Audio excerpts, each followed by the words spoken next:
Thank you for the generous introduction, and thank you to our sponsors and the Hellenic Institute for inviting me to be here.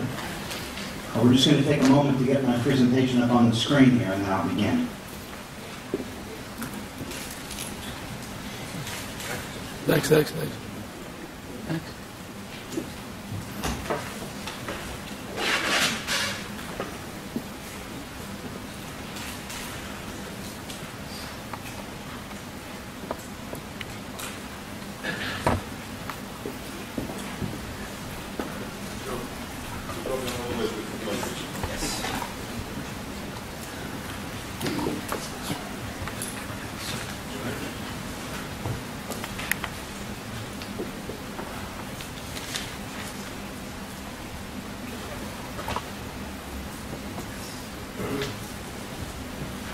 Okay.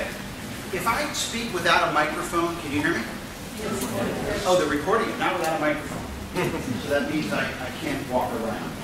Okay, I'll stay here. Good morning, everybody.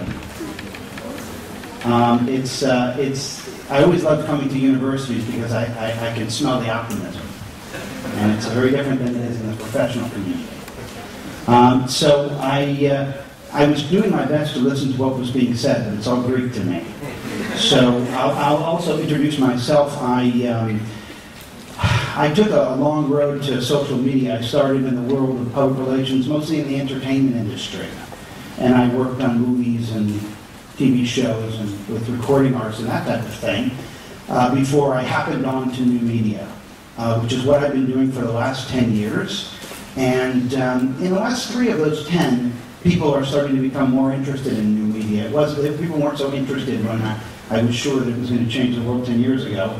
I got lucky. It seems to be changing the world.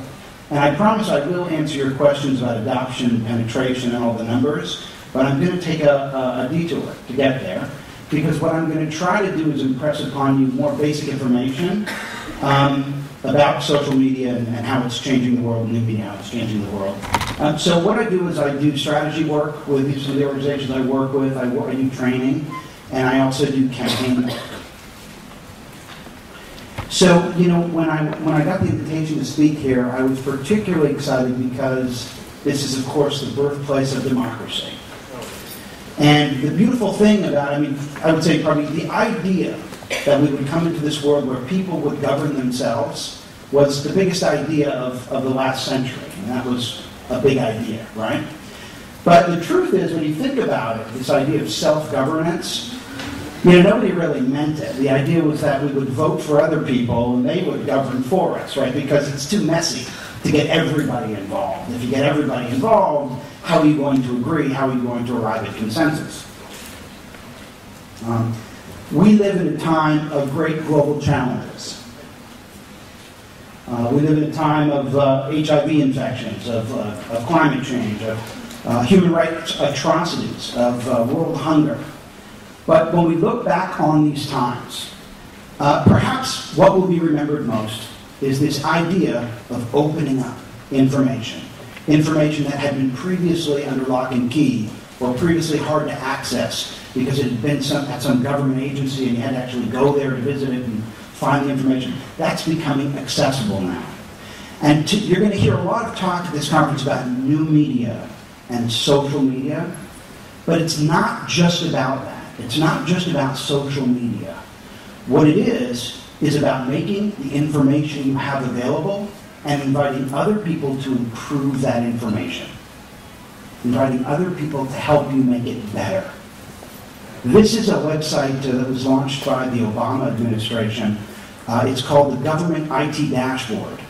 And what you can do is you can go to this website and you can look by agency at how they're spending the money, whether or not they're on schedule, whether or not they're hitting their deadlines. Here I'm looking at the U.S. Department of State, and you can see by the pie chart it looks like they're doing quite well. But if you look at the schedule there, you see that little red piece of the bar chart, and that shows you that they're not meeting their deadlines on schedule. If I click on that, I can actually see the project that's behind schedule. I can see the milestone that they missed. I can see how many days behind schedule they are. But this is information that was never available before. They actually put the media in a place to be able to disintermediate and misrepresent information because we couldn't see it. But now we can actually go online and see it. And if I click down further, I can even see which of the milestones they missed by how many days, how much of their money haven't they spent, what was the cause of this problem. And this is the type of information that I think will ultimately lead to people's re-election or not re-election moving forward. The Obama transition team did something very interesting as well with social media, or with Web 2.0. They created something called the Citizens Briefing Book. So in the past, the way politics worked was special interests and people in positions of power would have access to the politicians and the legislators, and they would represent the positions of the people. But what this was a survey to find out what issues really are important to people. And here's some of the things that they found. And I may actually have to. They found that people in America want to close Guantanamo and they want to close Abu Ghraib. They found that people want to reevaluate the aid to Israel. They found that people in the U.S. want change with respect to policy with Cuba. We found that they want to close the Winsec American School, and they want to engage in the Israeli-Palestinian process. So now you may have all these politicians waving their hands, getting excited about issues that may be near and dear to their campaign supporters, but then on the other hand, self-governance, the idea that the people are for the first time actually going to have a voice. Another piece of information, people in the U.S. said they want no more wars on abstract concepts, right? Which would mean that if you can't communicate effectively the reason for some sort of engagement, people don't want it, right? They don't see the policy as being worth the cost of lives, of lost lives. They want to exact legislation to protect whistleblowers. The other thing we found is protections for veterans. So these are some of the issues that were important to the American people. But the funny thing about the internet, okay, the strange thing about the internet, is when you look at what's most important to people in America, what was the single most important thing that they wanted? It was to legalize marijuana. And as a matter of fact, that was so embarrassing to the Obama administration that they've taken the Citizens Briefing Book down off of the internet, and you can't even access it anymore. But that's the funny thing about the internet. When everybody gets involved, you have this great opportunity for self-governance and a great opportunity to watch videos of hamsters. So how is this democratization of public information impacting society? Here's an example from the Department of Justice in the state of California, which is my state where I live. And it's a website where you can go and you can put in your address and you can see how many sex offenders live in your neighborhood. You can see where they live. You can see what their offense was. You can see a picture of them. You can see whether or not they've reported to their probation officer in a timely fashion, right? This information is now becoming available, right? And that's the change. That's the shift. Here's a website that I built for a nonprofit called Heal the Bay. It's a nonprofit in Santa Monica Bay, which is the Bay of Los Angeles, and they monitor the water quality of the beaches and the ecological health of these different beaches. And in the past, they'd always taken all this information and kept it in their office. And they published a monthly newsletter. And they lobbied, and that was pretty much the only way that this information was available.